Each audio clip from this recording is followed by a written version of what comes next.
For months now, web shop bosses have been operated in a regulated environment. Still, one of the leading banks in the country is refusing to accept funds from those businesses. C.S. Bradley explains why the bank has chosen to take a strong stance on the issue. Commonwealth Bank is one of those financial institutions refusing to take funds from online gaming operations. The bank's president, Ian Jennings, explained in an exclusive ZNS News interview that online gaming is seen as a source of money laundering and organized crime by our neighbors to the north, the United States, and as a result, in his view, the Bahamas cannot afford for its American corresponding banks to withdraw their services. They have credit granting sister companies, so they would be another competitive force in the marketplace. To some degree they already are.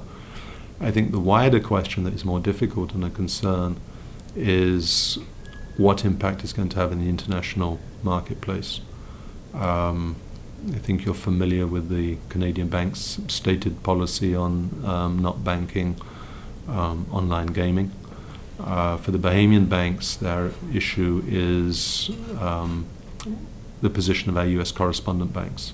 Jennings pointed out how the Bahamas is still financially challenged, being a very small market and with some banks reassigning operations to the region. Therefore, the Commonwealth Bank chief is asking the government to state a clear position on the matter or run the risk of the Bahamas being blacklisted again. So it does still leave the big question out there as to, now that these entities are being regulated, how are they going to bank? And then the question would be, what would the reaction be of the U.S. correspondent banks? Because the one thing that the country cannot afford to have is to have U.S. correspondent banks cut off the Bahamas from granting services. Commonwealth Bank, along with members of the Clearing Banks Association, will continue to monitor the process. C.S. Scatterly, ZNS Network News. ZNS News expects to hear from governments on the issue of online gaming and the intake of funds from these companies.